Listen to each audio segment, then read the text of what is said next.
Heinrich Himmler in 22 minutes. Heinrich Himmler was born on October 7, 1900, in Munich, Germany.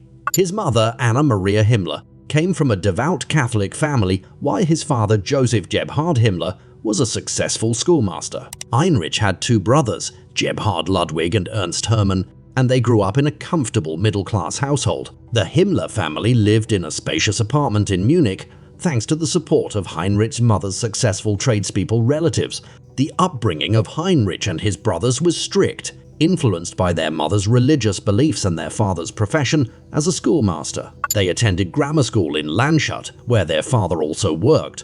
The town's castles and ancient buildings sparked Heinrich's interest in Germanic heritage and history. Heinrich's father encouraged his fascination, and he became a devoted and obedient son. From an early age, he was diligent, organized and meticulous, as evidenced by his diary entries that began in 1910. He meticulously listed his daily activities and addressed adults by their full names or titles. As Heinrich grew older, his diary entries expanded to include descriptions of his hobbies, such as stamp collecting and attending church services. However, with the outbreak of the First World War, he started writing about local events and battles in the press. He also mentioned letters received by his father from Prince Heinrich, a former student who had been wounded in action on the Western Front. During this time, Heinrich prepared himself to join the German army, which he eventually did a few years later.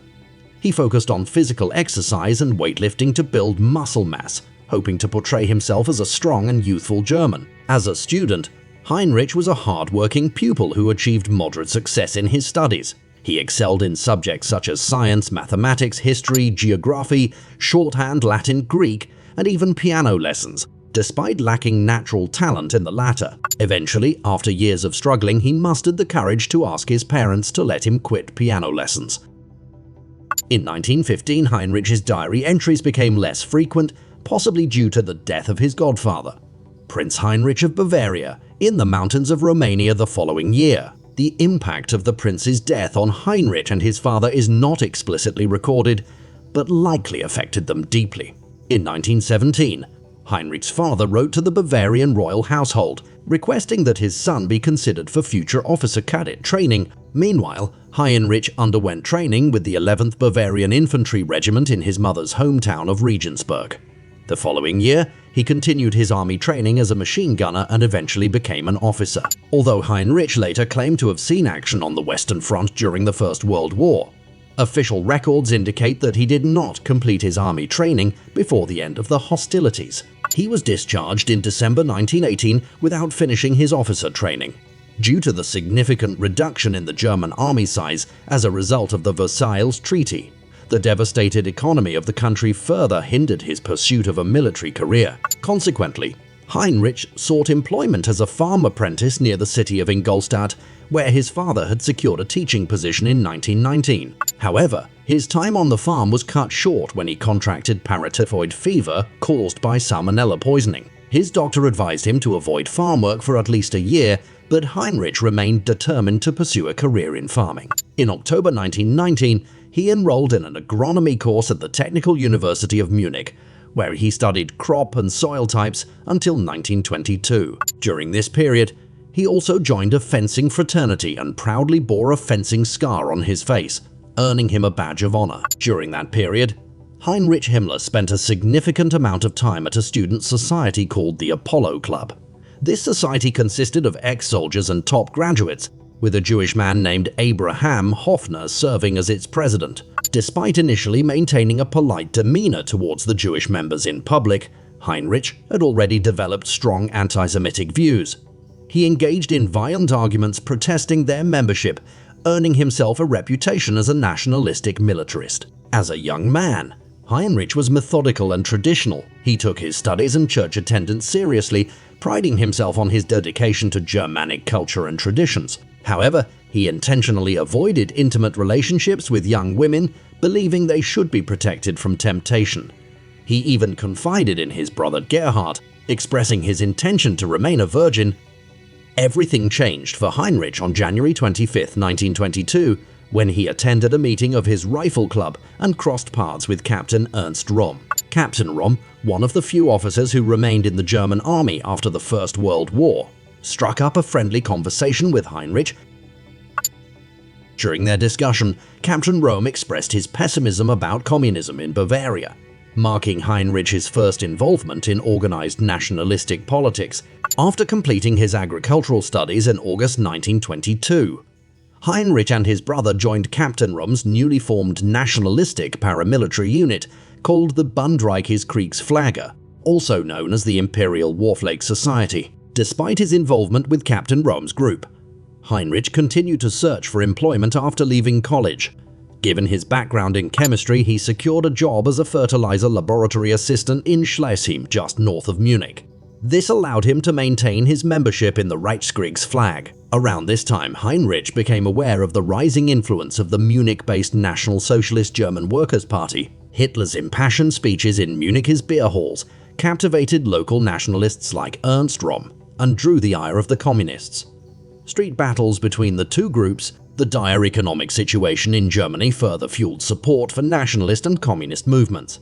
The country's economy had suffered immensely since 1923 due to hyperinflation caused by the massive war reparations. The German government resorted to printing excessive amounts of paper marks.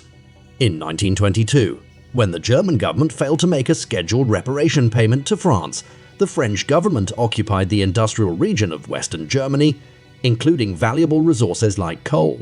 This exacerbated the plight of the German population, who desperately needed coal for heating their homes. Meanwhile, the cost of essential items, such as bread, soared due to hyperinflation. In fact, a loaf of bread in 1923 cost an astronomical 200 billion marks. The dire circumstances in Germany fueled support for nationalist and communist movements as unemployment and discontentment grew. Civil unrest and street fights became more frequent. In an effort to consolidate their forces, Heinrich and other Bavarian nationalist societies, including Ernst Röhm's Reichskriegsflagge, agreed to transfer their organization's power to Adolf Hitler on September 25, 1923. This formed the Kampfbund, as it became evident that the National Socialist Party was gaining dominance among the Bavarian right wing. Heinrich joined the party a month before Hitler's formal takeover of the various right-wing paramilitary groups. However, he remained a member of Ernst Röhm's Reichskriegsflagge unit, thereby being subordinate to Röhm, together with the Reichskriegsflagge.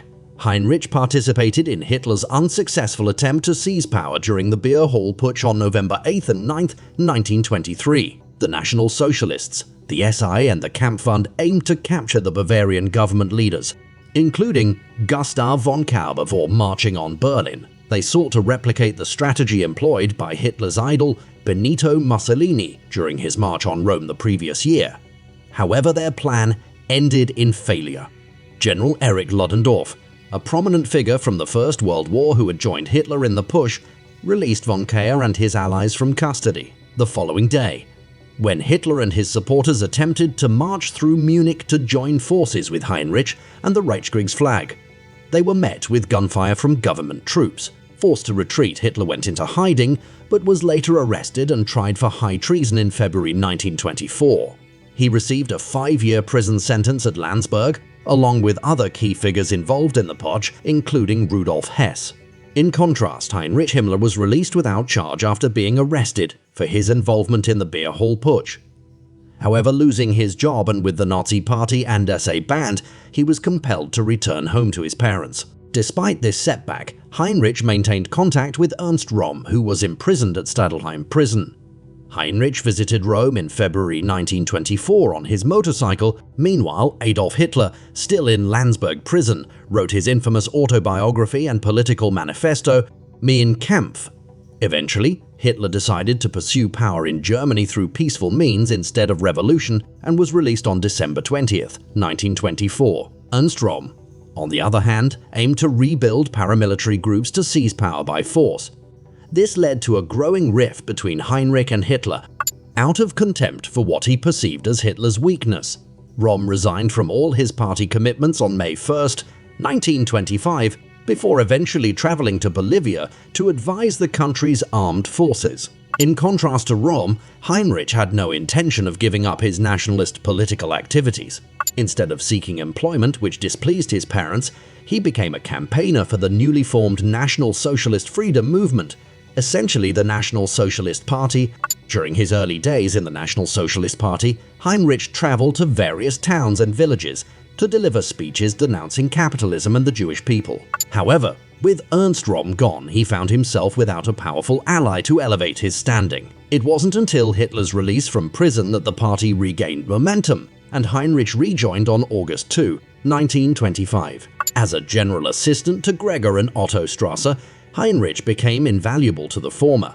His motorcycle also proved advantageous, allowing him to discreetly check various arms dumps without arousing suspicion from the government. Additionally, in 1925, while assisting with party organization in Lower Bavaria, he played a role in editing the party's local journal, which targeted and named Jewish individuals in Bavaria, as well as those he believed were associated with them. This focus on Jews raised concerns within the party, but Gregor Strasser defended Heinrich, acknowledging his ambition but noting that he was not a world beater. Despite reservations from Strasser, Heinrich's diligence paid off, earning him a promotion to become Strasser's deputy in Bavaria. It was also during this time that he joined a new bodyguard unit within the party, the Schutzstaffel SS.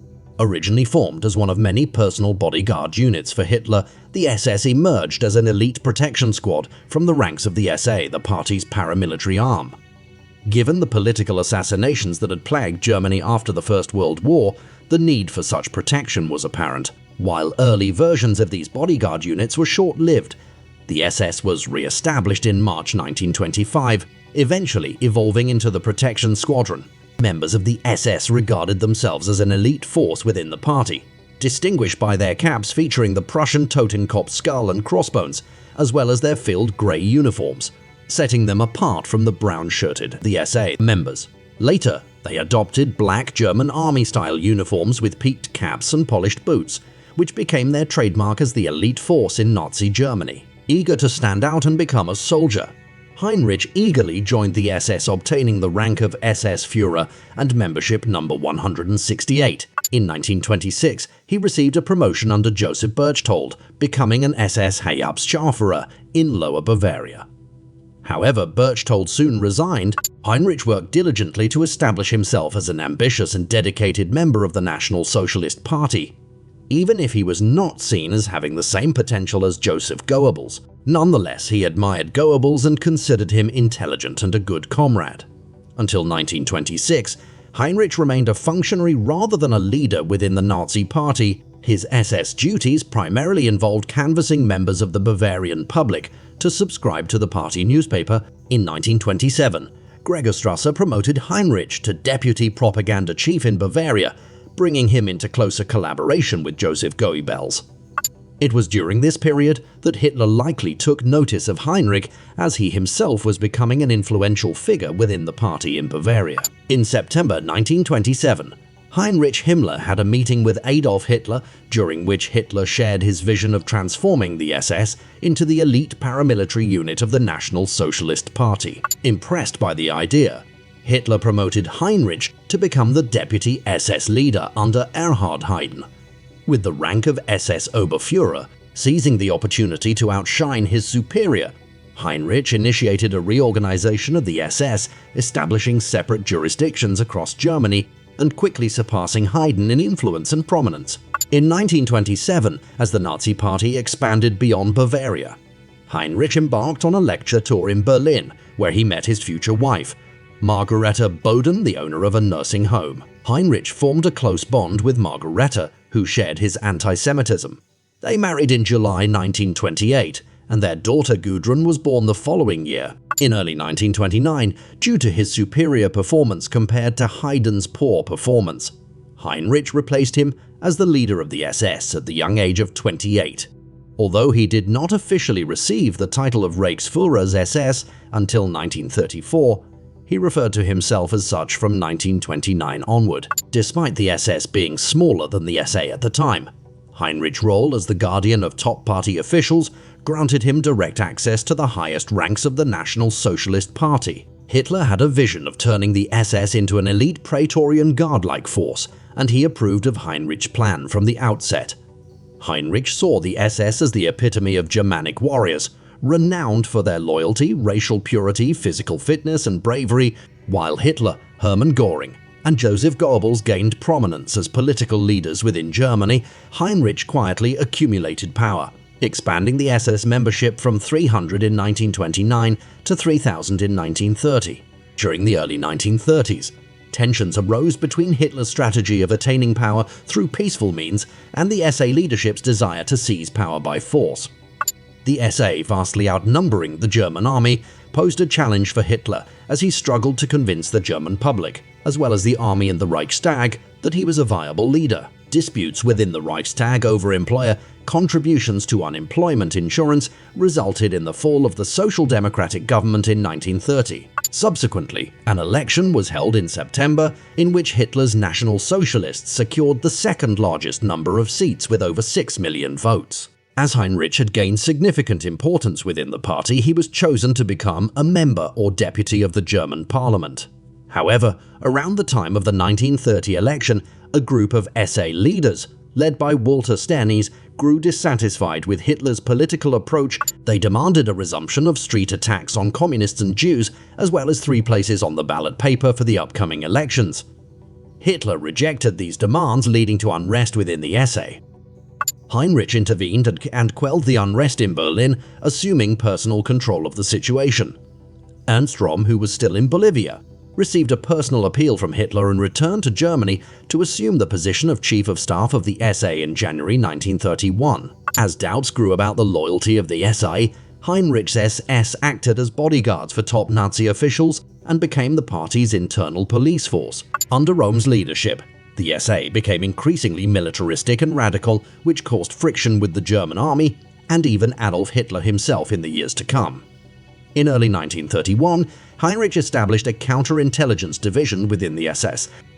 In 1932, Heinrich's career took a significant turn when Adolf Hitler appointed Reinhard Heydrich as the head of the newly renamed SD Sicherheitsdienst.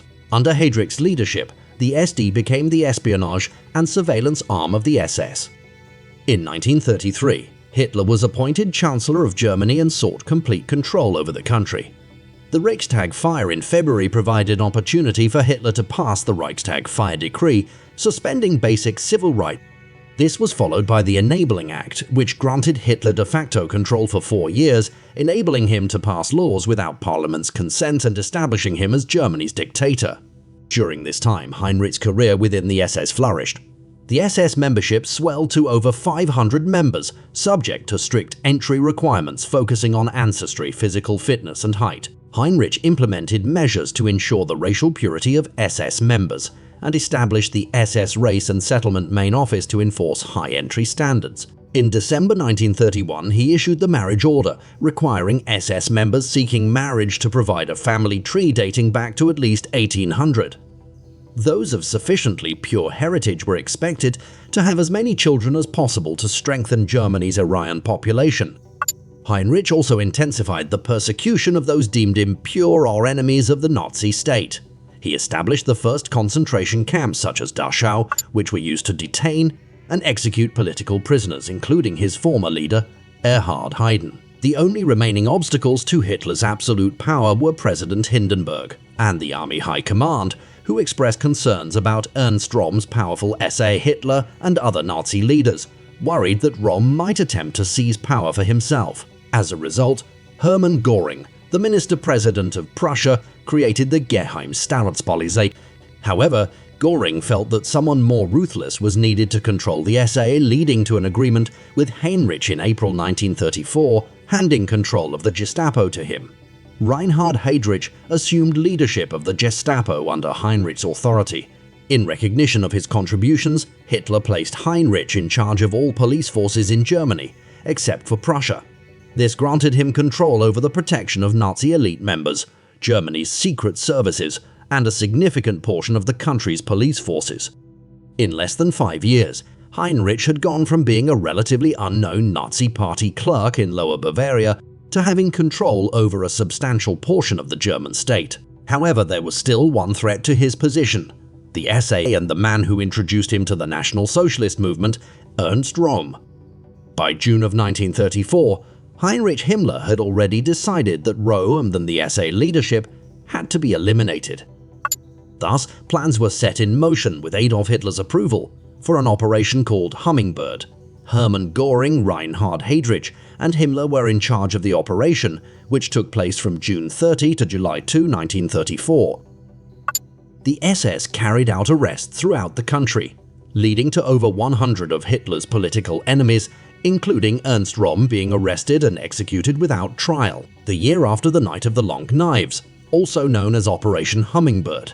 In September of 1935, Hitler introduced the Nuremberg Laws, which imposed severe restrictions on Jews and deprived non-Aryans of German citizenship. This marked the beginning of a series of governmental measures designed to persecute non-Aryans, culminating in the mass murder of the Holocaust. In June of 1936, Hitler decreed the unification of all state police forces within Germany, making Himmler the head of all state police forces.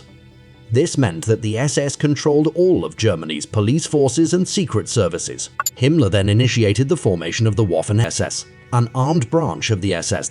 The Waffen-SS became infamous for its elite troops and involvement in war crimes during the Second World War. As the head of Nazi Germany's police and intelligence services, Himmler was also fascinated by Nordic mythology and sought to promote it within the SS. He approved various projects and expeditions to explore ancient relics and evidence of pagan Germanic cultures.